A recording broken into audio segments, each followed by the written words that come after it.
What's up, my boys? ¿Cuáles son los 10 jugadores más talentosos de los 90? Quiero comentaros este artículo que ha subido recientemente Bleacher Report analizando los 10 talentos más impresionantes de la década de los 90. No he visto absolutamente nada, simplemente he visto menciones especiales, jugadores que no incluyen en el top 10, pero que deberían estar por el talento que mostraron.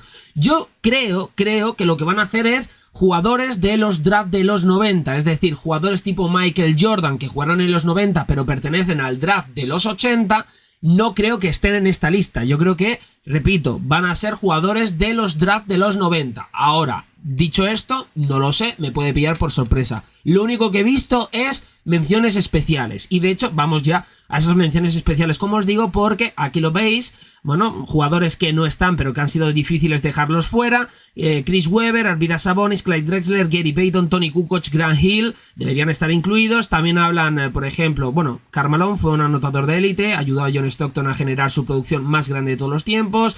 Scottie Pippen, Chris Mullin, Tim Hardaway, cuyo movimiento característico todavía se conoce como el crossover asesino. Vale, vamos al primero de los nombres, y el primero, bueno, tenéis el segundo ahí, Anthony Hardaway, también conocido como Penny Hardaway. Siempre hay que hacer un pequeño equilibrio entre el auge y la longevidad a la hora de elaborar clasificaciones históricas, y las lesiones sin duda tuvieron algo que ver en acortar la carrera de Penny Hardaway. Aquí veis sus estadísticas: promedió 19,9 puntos, 6,3 asistencias, 1,8 robos y 1,1 triples por partido, y en su segunda y tercera temporada específicamente fue uno de los anotadores más eficientes de la liga. Yo coincido en meter a Anthony Hardaway. A mí personalmente me parece que es un talentazo impresionante. Se hablaba, de hecho, cuando estaba deslumbrando en aquellos Orlando Magic con Shaquille O'Neal, que creo que también estará aquí en esta lista incluido, se hablaba como que iba a ser el nuevo Michael Jordan, el que iba a coger el testigo, sobre todo por las cualidades físicas, por ser un jugador que ocupaba la posición de base, pero no era un base pequeño, era un base a lo Magic Johnson, de envergadura, de altura, era muy rápido, fino, y tenía una amplia variedad de recursos a la hora de anotar. Era un animal, y yo me acuerdo que en muchas ocasiones llegaron incluso a poner como principal estrella de aquellos Orlando Magic a Penny Hardaway por encima de Shaquille O'Neal. El problema y la mala suerte de este jugador, el tema de las lesiones. Como muchos otros, tipo Brandon Roy, las lesiones han perjudicado, muchísimo perjudicaron a Penny Hardaway. Es cierto que luego pasó por equipos como por ejemplo Miami Heat, Phoenix Suns, entre otras franquicias, pero no volvió a ser lo mismo. Las lesiones truncaron en la carrera de un jugador que podría haber sido mucho más de lo que terminó siendo, pero muchísimo más, os lo digo de verdad. Es un talento generacional, y Orlando sí que tuvo mala suerte. Recordar, en Orlando Magic, con esta dupla Shaq, Penny Hardaway, llegaron a unas finales, Llegaron a aquellas finales contra Houston Rockets, luego caen 4-0, pero era el equipo de moda, o uno de los equipos de moda en aquel momento, aquellos Orlando Magic, con, por ejemplo, también Horace Grant, que se lo trajeron de Chicago Bulls. Y la verdad es que es una pena. Es uno de mis jugadores favoritos de la historia de Orlando Magic, junto con Tracy McGrady. Es una barbaridad, y da mucha pena el hecho de pensar, pues, este tipo de jugadores como Derrick Rose, ¿no? ¿Qué hubiera sido si no se hubiera lesionado? Si no hubiera tenido tantas lesiones o lesiones tan graves. Entonces, bueno, aquí lo veis, más allá de los números, Hardaway jugó con una combinación de tamaño, capacidad atlética, visión, que a menudo lo hacía parecer una combinación aterradora de Jordan y Magic. Si se hubiera mantenido sano, su carrera se descarriló por primera vez en la 97-98, probablemente estaría incluso más arriba aquí. Seguramente, y bueno, estaríamos hablando, yo creo que en uno de los mejores jugadores de su posición en toda la historia. El siguiente nombre es Kevin Johnson, compañero de Charles Barkley en aquellos Phoenix Suns que alcanzaron las finales de la NBA del año 93, si no recuerdo mal, contra Chicago Bulls, Michael Jordan. Parece que Kevin Johnson se ha convertido de alguna manera en una superestrella casi olvidada. Estuvo entre los 20 mejores de la década en más o menos. Varios de los jugadores que estaban por delante de él dominaron más con tamaño que con habilidad. Promedió 18,8 puntos y 9,3 asistencias en los 90. En un pico de 5 años, entre 1990 y 94, esas cifras subieron hasta 20,4 puntos y 10,1 asistencias. Para mí Kevin Johnson es un jugador más secundario.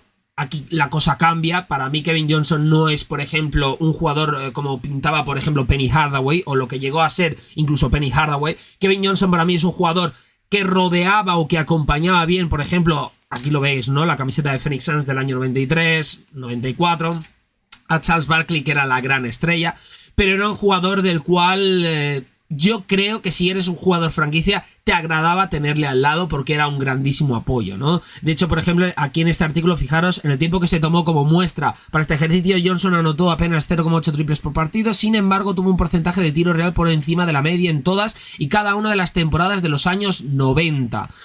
Bueno, yo es lo que os digo, creo que bajamos el listón en el sentido de que Kevin Johnson no es un Penny Hardaway, era un jugador más rol secundario, pero era tremendo talento, era un jugador que si le tenías al lado estabas mucho más tranquilo. Y por algo, por ejemplo, aquellos Phoenix Suns de la década de los 90 era uno de los mejores equipos, alcanzaron las finales y sí, luego te topas con los Chicago Bulls del 93 que prácticamente, pues bueno, era lo que era. Charles Barkley llegó a ganar un MVP y Charles Barkley llegó, por ejemplo, a Phoenix Suns desde Philadelphia 76ers porque en Filadelfia no podía realmente llegar a unas finales y ganar un anillo. Recordar que aquellos Philadelphia 76ers era un equipo que ya no tenía ni Amos Malone, ni tampoco estaba, por ejemplo, Julius Erving, no estaba Dr. J. Entonces Filadelfia en aquel momento era como un equipo ya medio en reconstrucción de los 80, Charles Barkley era como el líder, luego no salió del todo bien, no tan bien como debería de haber salido, según recuerdo yo, de Filadelfia. Tornó a Phoenix Suns con, por ejemplo, Kevin Johnson, llega a las finales, gana el MVP, pero no termina de ganar el anillo nunca. O sea, Charles Barkley es uno de esos jugadores líderes de sus equipos que no ganó un anillo jamás. Luego se fue, por ejemplo, a equipos como Houston Rockets, formó equipo con Olajuwon y con Scottie Pippen y con Clyde Drexler incluso, pero no llegó a ganar nunca un anillo. Pero bueno, está bien Kevin Johnson, está bien. El siguiente nombre es, aquí lo tenéis, David Robinson, pivot mitiquísimo, uno de los mejores pivots, por no decir el mejor de la historia, para el equipo de San Antonio Spurs. Y fijaos, generalmente relacionamos el dominio de David Robinson con su longitud y capacidad atlética, y esos fueron ciertamente atributos cruciales durante la mayor parte de su carrera en el Salón de la Fama. Pero hemos visto a varios jugadores de 2'13 que pueden subir y bajar la cancha como una gacela, dominar el cristal y anotar justo al aro. Bueno, alcanzar cifras realmente disparatadas, 25,6 puntos por partido, 11,8 rebotes, 3,6 tapones, 3,1 asistencias y 1,7 robos, que Robinson promedió en sus primeras 7 temporadas, requiere mucho más que herramientas físicas. Yo aquí os digo una cosa con el caso de David Robinson, y es el hecho, no sé si aquí lo menciona, el tema del cuádruple doble, que David Robinson sí que lo consiguió. Y muchas veces se está hablando de que Victor Wembanyama podría conseguir esa gesta que, por ejemplo, consiguió David Robinson. El único punto negativo que le pongo a David Robinson es que este jugador fue líder de San Antonio en unos Spurs con una fama de jugadores blanditos. Bueno, era un equipo que se considera incluso que cuando ficharon a Dennis Rodman no fue desde el punto de vista del juego muy importante, pero sí que fue un punto de inflexión a la hora de aportar cierto carácter y dureza al vestuario de San Antonio Spurs. Os lo digo de verdad, o sea, tenéis, por ejemplo, creo que en The Last Dance se habla de esto, ¿no? De cuando se dedica ese capítulo a Dennis Rodman, o no sé si es The Last Dance y el capítulo a Dennis Rodman o el documental de Dennis Rodman.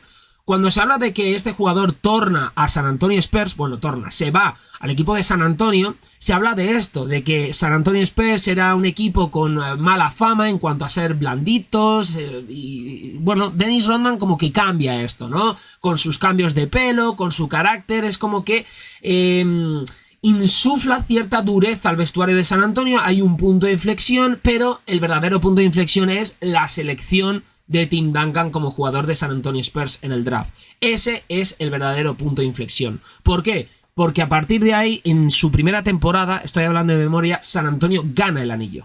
David Robinson sin Tim Duncan no gana un anillo de la NBA. Es gracias a Tim Duncan. Entonces, el tema es que David Robinson como líder realmente fue bueno, pero no es lo que San Antonio Spurs necesitaba para dar ese plus y conseguir el anillo de la NBA. Es decir, necesitó de la llegada del mejor 4 de toda la historia, que es Tim Duncan. Ese es el punto que me falta a David Robinson siempre para valorarle un poquito más, porque si hablamos de mejores pivots de la historia, Will Chamberlain ha sido líder de sus equipos, Bill Russell, Kareem Abdul-Jabbar, Shaquille O'Neal, por ejemplo, Hakeem Olajuwon, ¿vale? Son jugadores líderes de sus equipos. David Robinson fue líder, pero no condujo a San Antonio, fue el apoyo, pero para mí desde el minuto 1 el gran líder fue Tim Duncan, incluso en su temporada de rookie. El punto de inflexión es Tim Duncan. Sin Tim Duncan, San Antonio no gana un anillo. Y aunque fuese rookie Tim Duncan y no fuese el líder en su momento del vestuario, y lo fuese David Robinson por veteranía y todo lo que queráis, al final aquí hay que tener en cuenta que, lo que os digo, David Robinson sin Tim Duncan no consigue un anillo de la NBA, ¿no? Entonces, bueno, fijaros, aquí Robinson no era un indicador como algunos de los centers de hoy, pero podía manejar el balón en transición. Su juego de pies como pick and roll era de élite, tenía un tiro de suspensión corto a medio alcance con giro desde el poste que mantenía a los defensores a raya, y aunque se ha mencionado hasta este punto del ejercicio una buena defensa, obviamente también requiere cierta habilidad. A ver, aquí hablan sobre todo desde el punto de vista de habilidades, atletismo, etcétera, etcétera. A nivel físico era un portento David Robinson, yo no lo niego, pero es lo que os digo, en cuanto a valorar el talento y todo este tipo de cosas que tenemos en cuenta, como por ejemplo cuando hemos hablado de Penny Hardaway, que tenía una habilidad... Penny Hardaway podía ejercer de líder, y de hecho en algunos momentos se consideraba que era el líder de aquellos Orlando Magic. De David Robinson se consideraba que era el líder, pero necesitó de alguien, porque durante todos los años en los que David Robinson sin Tim Duncan era el líder, San Antonio no hizo realmente nada. Entonces, a eso es a lo que yo me refiero. El siguiente, Reggie Miller, y aquí estoy 100% de acuerdo. Reggie Miller, si no habéis visto el documental de Reggie Miller y la rivalidad entre Indiana Pacers y New York Knicks, tenéis que verlo obligatoriamente. Reggie Miller es un jugador que yo aquí os confirmo, al principio me caía fatal por su forma de ser, el trash talking. Me acuerdo que la primera escena que yo vi de Reggie Miller era el cruce, ¿no? Y ese choque entre Michael Jordan y el propio Reggie Miller, que Michael Jordan acaba desesperado y le coge, o no sé si la araña, o no sé qué pasa en ese partido. Pero Reggie Miller es un jugador que si le tienes en tu equipo le amas incondicionalmente, pero si le tienes como rival le odias, pero hasta el punto de que le quieres patear el culo. Reggie Miller ha sido seguramente el mejor jugador de la historia de Indiana Pacers, el mejor. Ni Paul George, ni Danny Granger, ni cualquier otro jugador, ya os lo digo yo, es Reggie Miller, porque es una locura lo que hizo. De verdad os lo digo. No olvidéis que Indiana Pacers llega a unas finales de la NBA, luego las pierde, si no recuerdo mal, 2003 contra Los Ángeles Lakers, creo que es 2003, 2002-2003, estoy hablando muy de memoria, pero es uno de esos dos, porque en 2001 es Lakers-Filadelfia, pero en 2002 o en 2003, Indiana llega a las finales de la NBA con Reggie Miller. Reggie Miller ha sido considerado durante mucho tiempo el mejor tirador de la historia, luego llegó Ray Allen y le superó, luego ha llegado Stephen Curry y le ha superado. Algunos pensaréis que incluso Klay Thompson es mejor que Reggie Miller, pero Reggie Miller desde el punto de vista de tirador es un adelantado a su tiempo, porque por ejemplo en los 90 no se llevaba el tirar triples, y si tirabas triples eras considerado más un tirador que otra cosa. Pero Reggie Miller con su estilo de juego llegó a ser una estrella, y es una barbaridad, porque a su forma de ver el baloncesto, a su forma de trash talker, que junto con Kevin Garnett han sido dos de los mejores trash talkers de la historia, te sacaba de quicio hasta el punto de que te sacaba del partido. Hay una jugada que nunca la olvidaré, y esta la veréis en el documental de Reggie Miller, que es contra New York Knicks, que prácticamente en 9 segundos, si no recuerdo mal, anotó 2 triples contra New York Knicks. 2 triples. Pero es que entre esos 2 triples hubo un robo del propio Reggie Miller. Mirad lo que pasa en este partido y simplemente con esto veréis lo que es Reggie Miller. Madison Square Garden, rivalidad en su punto más alto entre Indiana y New York Knicks. Semifinales de conferencia este en 1995. Repito, Madison Square Garden. Y fijaros, 18 segundos con 7 décimas en el reloj para terminar el partido. Estamos en el cuarto. Indiana tiene la bola, fijaros, la coge Reggie Miller. Fijaros cómo la coge Reggie Miller. Y nada más cogerla, se da la vuelta, coge el triple, lanza triplazo de Reggie Miller. Pero fijaros, de repente aquí Mason no sabe a quién. Los Knicks son entrenados por Pat Riley, ¿vale? Aquí tenéis a Mason, se queda el jugador de los Knicks, se cae al suelo. Fijaros estos dos jugadores de Indiana Pacers. Mason no sabe realmente dónde pasarla y tira el pase por tirar y desnivelado, desequilibrado. La coge Reggie Miller, 102-105, se da la media vuelta, tiene la sangre fría para lanzarla y triple de Reggie Miller. Esto es historia de la NBA. Historia de la NBA. Los Knicks ganaron ese partido. O sea, los Indiana Pacers ganaron ese partido, porque ahí lo tenéis. Mete los tiros libres Reggie Miller, 7 segundos y ahí está. Reggie Miller e Indiana Pacers se llevan el partido. Starks no se lo creía, el Madison Square Garden no se lo creía, Indiana se llevó el partido. También os digo, ese momento y otros tantos, el clutch shoot ante Chicago Bulls de Michael Jordan, el momento de Pucupum, ¿no? A Spike Lee contra el New York Knicks también, ya os digo, la rivalidad Indiana-Knicks fue en su punto más alto durante los 90, y bueno, aquí fijaros, cuando se retiró en 2005, Miller había anotado 820 triples en playoffs, solo dos jugadores, Pippen y Robert Horry, habían superado los 600 intentos hasta ese momento en la historia, y Miller obviamente tampoco era un tirador irracionalmente confiado. En la temporada regular su porcentaje de triples 39,5 fue 4,9 puntos superior al promedio de la liga. Tuvo porcentajes de tiros de campo efectivos superiores al promedio en cada una de sus 18 temporadas. Y para aquellos que no estaban presentes para mirar, no es como si Miller se estuviera limitando a las oportunidades abiertas de catch and shoot generadas por sus bases.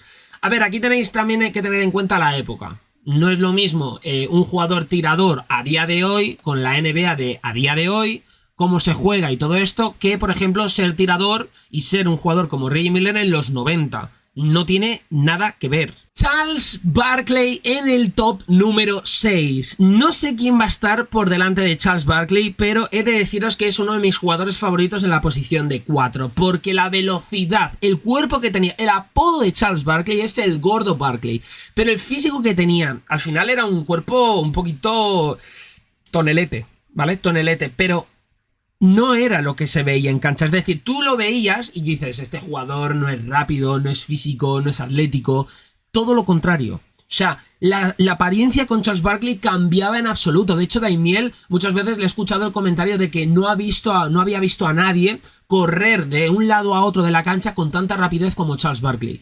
Es un jugador que para mí debería estar considerado como mejor en cuanto a los mejores 4 de la historia, porque muchas veces hablamos de Karl Malone, muchas veces hablamos, por ejemplo, de Tim Duncan. No estoy diciendo que sea el mejor 4 de la historia, pero Charles Barkley me parece mucho mejor de lo que realmente se le pinta. Creo que, como muchos otros jugadores, el hecho de no haber ganado un anillo de la NBA le perjudica a la hora de su consideración en la historia, pero es un jugador que se llevó un MVP en la época de Michael Jordan, al igual que Karl Malone. Pero en esta comparación con Karl Malone, creo que Karl Malone vive mucho de ser compañero de John Stockton y de ser alimentado constantemente por John Stockton. Os lo digo totalmente en serio, creo que Karl Malone, incluso aunque no haya ganado un anillo de la NBA, porque no lo ganó, perdió 2 finales, 3 finales concretamente, porque con Lakers también perdió otra, creo que es un jugador que le beneficia mucho el haber jugado con un base tipo John Stockton. Y en el caso de Charles Barkley, tuvo jugadores muy buenos que le rodearon bastante bien. Ostras, jugó al final con Moses Malone y con Julius Erving en Filadelfia. Luego, como líder en solitario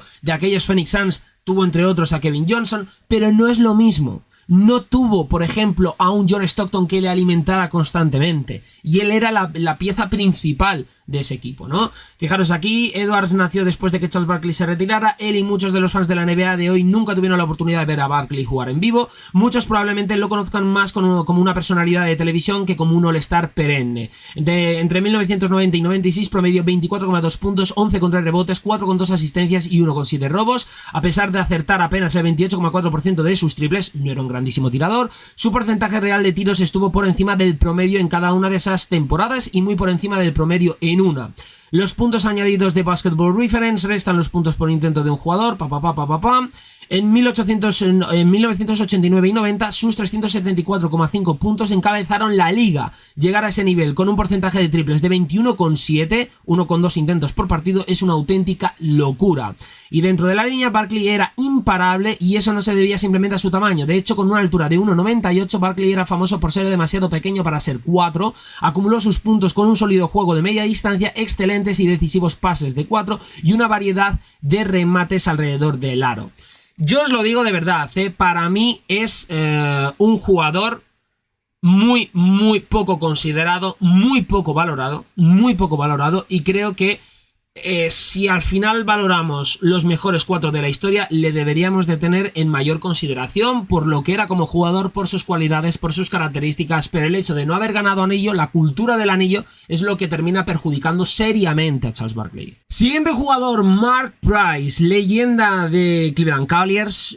Hasta LeBron James posiblemente podría ser considerado perfectamente el mejor jugador de la historia de los Cavs. No ha ganado anillos, obviamente ha vivido también la época de Michael Jordan como como veis, muchos de ellos están marcados por la presencia de Jordan, el hecho de no tener triunfos a nivel de anillos, de títulos.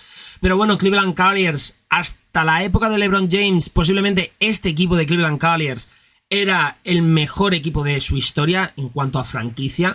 Y aquí lo tenéis, al igual que KG, Kevin Johnson, Mark Price ha quedado un tanto olvidado por los fans, pero hay una razón por la que Isaiah Thomas una vez comparó a Stephen Curry con él, y a diferencia de Kevin Johnson, la producción de Price es mucho más difícil de atribuir al atletismo tradicional. En cambio, Price fue capaz de tomar el control de los partidos con una combinación de élite de habilidad para tiros externos, creación de juego y manejo de balón. En una ocasión aprovechó esa habilidad para lograr una actuación de 30 puntos, 13 asistencias y 3 robos en una victoria sobre Michael Jordan, que había anotado 23 puntos esa noche, y no fue una excepción. Durante las primeras 5 temporadas de los 90, Price promedió 18 puntos, 8,2 asistencias, 1,6 triples, con un 40% de acierto en triples y 91,9% en tiros libres. Seguramente y fácilmente Mark Price es un jugador que, si ponemos un ranking de los mejores jugadores de la historia de Cleveland Cavaliers, puede estar en el puesto número 3 perfectamente por detrás de LeBron James, que es el mejor de la historia de Cleveland Cavaliers, y Kyrie Irving. Literalmente. Es y fue el líder de aquellos Cleveland Cavaliers. El tema es lo que os digo. También no nos podemos dejar llevar un poco por el tema de haber jugado contra Michael Jordan. O sea, Michael Jordan ha dejado sin anillos a muchos jugadores que a lo mejor sin Jordan habrían ganado. Charles Barkley, Karl Malone, John Stockton, Mark Price, por ejemplo. Entonces, simplemente quería destacaros esto. Yo no pondría a Mark Price por delante de, por ejemplo, Charles Barkley. Pero bueno, esto para gustos personales. Penny Hardaway, por ejemplo, sin lesiones, me parece mejor, o me parecería mejor que, por ejemplo, Mark Price. Pero está bien que lo pongan en esta lista.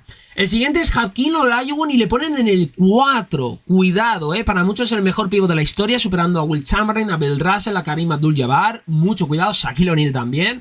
Pensar que Hakeem gana 4-0 unas finales ante un Shaquille O'Neal muy joven, pero bueno, en aquellas finales Houston Rockets, Orlando Magic 4-0, Hakeem Olajuwon se come a Shaq, o sea, se come a Shaquille O'Neal. Vuelvo a repetir, Shaq no era lo que luego conocimos, no es el Shaquille O'Neal Prime, pero ojo, es el pívot con mejor juego de pies que he visto en mi vida, en la historia. No lo viví, ¿vale? Yo no lo viví en vivo, pero lo que he visto en YouTube, en partidos, lo que he podido ver de Hakeem, no he visto un tipo con mejor juego de pies, pivot, de jamás. Jamás. Podemos hablar de que Shaq era más dominante, podemos hablar de que, por ejemplo, yo que sé, Will Chamberlain era más anotador, que Bill Russell era más defensivo, que Kareem tenía a lo mejor más variedad en cuanto a él, pues yo que sé, más variedad a la hora de anotar, vale.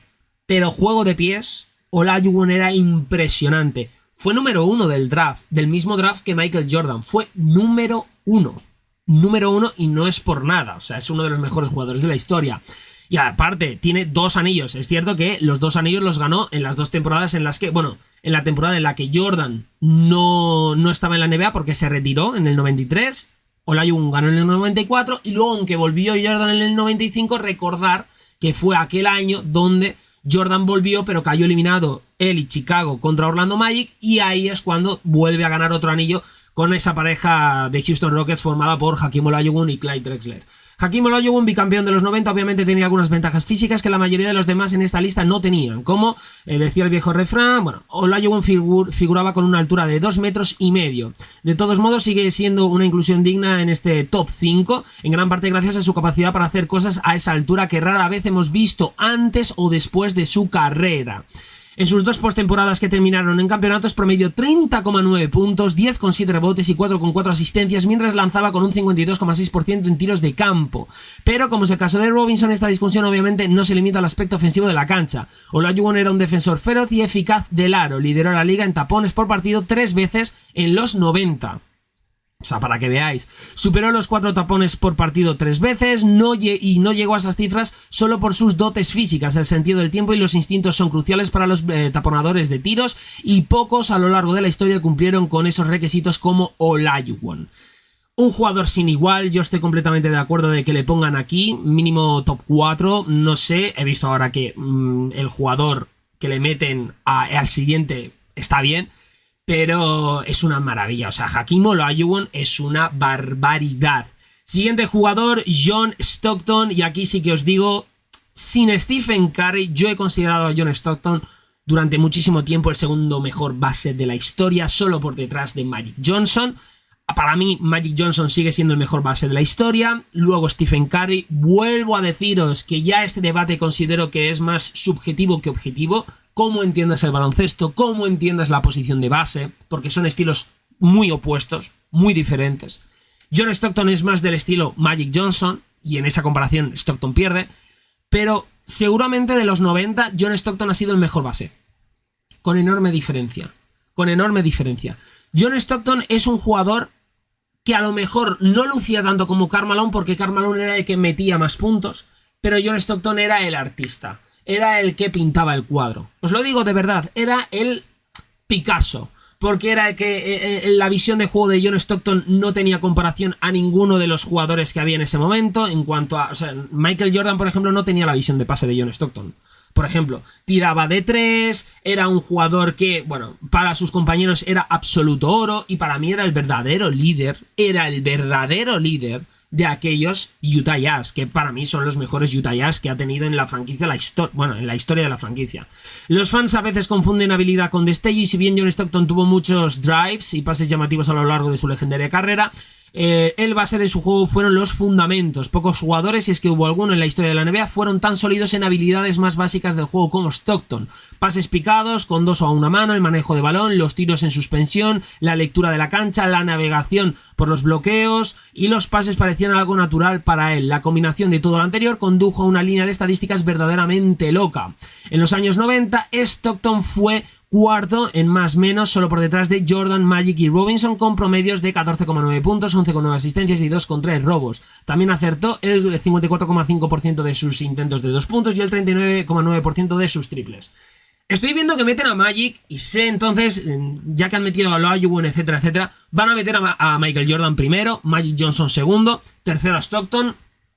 Cuentan con jugadores que han jugado en los 90, no que hayan salido de los 90. Entonces yo creía que iban a ser jugadores de los draft de los 90, pero no es así. Para mí John Stockton está muy bien metido en el top 3. Creo que es un jugador, repito, altamente infravalorado por el hecho de que se encargaba de alimentar a sus jugadores, literal, como por ejemplo Karl Malone. Karl Malone se ha visto claramente beneficiado por John Stockton, y John Stockton es un jugador que, al igual que Charles Barkley, al igual que Mark Price, al igual aparte que Penny Hardaway, aunque Penny Hardaway también está ahí por el tema de las lesiones, creo que no se les tiene tanto en cuenta porque no han ganado un anillo. Y aparte John Stockton, al igual que Karl Malone, llegó a perder 2 finales de la NBA seguidas contra los Chicago Bulls de Michael Jordan, en el 97 y en el 98. Pero esto no quiere decir nada. Muchas veces puedes tener muchísimo talento, puedes ser un jugador tremendo y no ganar. O sea, no significa... El no ganar un anillo no significa que seas malo ni que seas peor. Esto ya para empezar. El segundo, Magic Johnson. Le meten aquí, es un jugador que yo le atribuyo más a los 80. A los 80, esto es de los 90, ¿no? Esto es de los 90. De los 90. Yo le atribuyo más a los 80, no incluiría aquí a Magic Johnson, repito, porque la época de esplendor de Magic junto con Larry Bird es los 80, pero bueno, le han metido aquí y fijaros, identificamos a Magic como un jugador de los 80 que de los 90, pero registró 7.000 minutos de temporada regular en la década en cuestión y llevó a Los Ángeles Lakers a las finales del 91. Sin Karim ya, aquellos Lakers perdieron aquella final, ¿veis? Primero Michael Jordan. Y aunque esta versión estaba lejos de ser la de Magic, aún así estaba segundo entre los jugadores de los 90 en más menos, y en sus 190 partidos de esa década promedió 19,8 puntos, 11,1 asistencias y 1,1 triples, mientras que lanzó un 35,6% desde la línea de 3 puntos.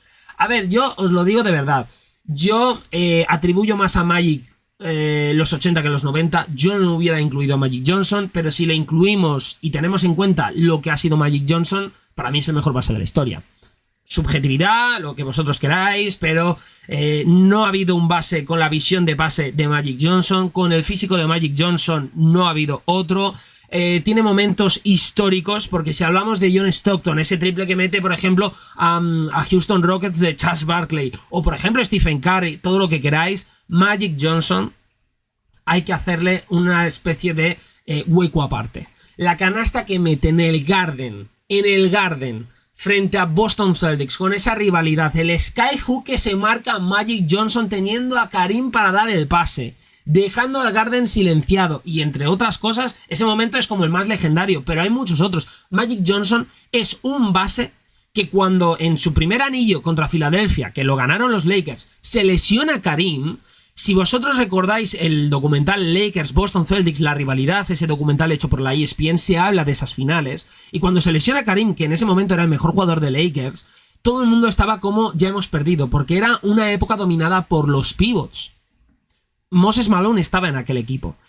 Y Magic Johnson, siendo base, por el físico que tenía, sí, pero siendo base, cogió y ganó el anillo. Aquellas finales la ganaron los Lakers. Magic Johnson ganó el MVP y ganó el MVP siendo el pívot de los Lakers, jugando como pívot. Me podéis decir, sí, el físico, pero era el base. Era el base. Y en una época muy marcada por pivots dominantes de zona, etcétera, etcétera, que no son los pivots de hoy día como Joel Embiid o Nikola Jokic, que te pueden lanzar en zona, son intimidantes, pero también te lanzan desde la línea de triples. Aquí no. Aquí Moses Malone vivía en zona. Aquí, por ejemplo, Karim Abdul-Jabbar vivía en la zona, vivía en la pintura. No salían a la línea de triples. Ganar un MVP en las finales contra uno de los mejores pivots de la historia como Moses Malone es una locura. Y sustituyendo a Karim Abdul-Jabbar. O sea, palabras mayores. Pero vuelvo a repetiros, esto no tiene nada que ver de los 90, es más de los 80, pero claro, aquí le han metido. Entonces, yo no puedo hacer nada. Yo no lo hubiera metido, pero ya que le metes, pues tienes que tener en cuenta todas estas cosas.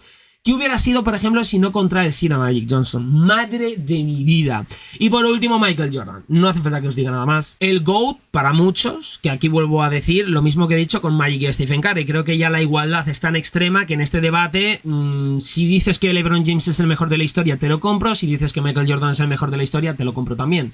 El GOAT fue un atleta absurdo en comparación con cualquier época, pero no tuvo un récord de 6-0 en las finales ni lideró la liga en anotaciones en 7 de las 10 temporadas de los 90 solo por su capacidad atlética. Fue la combinación de ese atributo con cada habilidad del juego lo que hizo de Jordan lo que fue. Los triples no eran tan comunes en los 90, pero Jordan sabía tirar, sobre todo desde media distancia. Podía manejar el balón, era un distribuidor subestimado, llegó a las 6 asistencias por partido en 2 temporadas de los 90 y era una amenaza absoluta en la línea de pase y podía hacerse cargo de un partido como defensor de perímetro. Yo las características que más le atribuyo a Michael Jordan es defensa, tiro de media distancia, anotador feroz y sobre todo con competitividad absoluta, ¿vale? Yo no le metería tanto la de pasador. Era un muy buen pasador, pero por ejemplo en esa comparación LeBron James, Michael Jordan, yo a Jordan sí que le puedo dar el hecho de que era un anotador un poquito mejor que LeBron, pero LeBron era un poquito mejor pasador que por ejemplo Michael Jordan. En ese sentido, la comparación está ahí. Jordan ha sido el claro artífice del éxito de Chicago Bulls, la principal espada. Yo soy de los que considera que, como todo, los Chicago Bulls rodearon muy bien a Michael Jordan. Sin Scottie Pippen, Jordan estoy seguro que no hubiera ganado esas 6 finales, literalmente. Sin Jordan, Chicago tampoco. Es decir, es al final una combinación de factores que se retroalimentan constantemente. Le ponen lo del 6-0, pero el 6-0 al final es el equipo, no es el jugador. Eso es algo que no es que me moleste, pero siempre incido en ello. O sea, las finales te las gana el equipo, no te las gana el jugador. Para que lo tengáis en cuenta. Y Chicago Bulls en aquel momento era el mejor proyecto con el mejor equipo. O sea, Chicago Bulls era el mejor equipo. Literal, porque salvo en el 91 que podía haber más dudas porque Chicago todavía no había ganado, pero era claramente el mejor equipo. Ya Lakers venía abocado a una reconstrucción sin Karim, etcétera, etcétera, porque aquellos Lakers era lo que quedaba de los 80, del Showtime, pero en el 92 y en el 93 contra Portland y contra, por ejemplo, Phoenix Suns, los favoritos eran Chicago Bulls. En el 96, 97 y 98 los favoritos eran Chicago Bulls. A lo mejor en el 97 y 98 sí que podía haber cierta igualdad, incluso Utah Jazz, como que la gente como que prefería Utah Jazz, ¿no? Con Hornacek, con John Stockton, con Karl Malone, pero el punto diferencial en ese momento era Jordan. Si había cierta igualdad entre sus equipos, el punto de inflexión era Michael Jordan. Pero en el 96 contra Seattle Supersonics, yo se lo he escuchado, por ejemplo, a Daimiel, la gente pensaba que era facilito, ¿vale? Facilito. Luego Seattle intenta y rasca algunos partidos, pero ostras, venías de un 72-10, para que veáis un poco el nivel de aquellos Chicago Bulls. En el 93 y en el 92, sí, fue un anillo ganado contra Clyde Drexler y Portland, contra Charles Barkley y Phoenix Suns. Pero vuelvo a repetir, o sea, el mejor equipo era siempre Chicago Bulls. Donde más discuto un poco es en las dos finales con Utah. Ahí lo puedo debatir. Y puedo considerar incluso Utah un pelín por equipo, un pelín por encima. Pero es que ni de coña. Es que ni de coña. Por nivel en ese momento vale, pero el equipo es que los 3 anillos después de la retirada de Jordan, Scottie Pippen, Tony Kukoc, Michael Jordan, Dennis Rodman. Luego, por ejemplo, tenías a Ron Harper. Tenías al mejor entrenador de la historia, o el segundo mejor entrenador de la historia, Phil Jackson. O sea, es que no sé, para mí no tiene comparación ninguna. En cuanto a jugador, obviamente, si hablas de jugadores que han jugado en los 90, no del draft de los 90, sino que hayan jugado, Michael Jordan es el mejor jugador y es el artífice de infravalorar a algunos jugadores que por no ganar anillo no les tenemos tan en cuenta, como hemos visto algunos casos. Pero bueno, yo aquí por Magic habría quitado a Magic, hubiera metido por ejemplo a Shaquille O'Neal porque llegó en los 90. Yo atribuiría más a Shaquille O'Neal aquí. No, a lo mejor en el pick número 2 no, o sea, en el top 2 no, pero sí que hubiera incluido más a Shaq o a algún que otro jugador, ¿no? No tantos que hayan llegado en la década de los 80 y luego su prime fuera en los 90. Pero bueno, es lo que hay. De hecho, es que en el caso de Magic me choca mucho porque es que Magic, su prime fue en los 80. O sea, la verdadera huella de Magic en la NBA es en los 80, no es en los 90. Entonces, bueno... No sé vosotros qué pensaréis acerca de este debate, de este top. Seguramente muchos de vosotros no estaréis de acuerdo con este ranking, quitaréis a Mark Price o quitaréis, por ejemplo, yo que sé, a Penny Hardaway y meteréis a otros jugadores. Seguro que muchos de vosotros meteréis a Shaquille O'Neal, pero bueno, este es el top y el claro ganador es Michael Jordan. ¿Estáis de acuerdo o no? Me lo vais dejando por aquí, cajita de comentarios, like, subscribe y ya sabéis, para vosotros, ponerme cuál es vuestro top 10 de mejores jugadores de la década de los 90.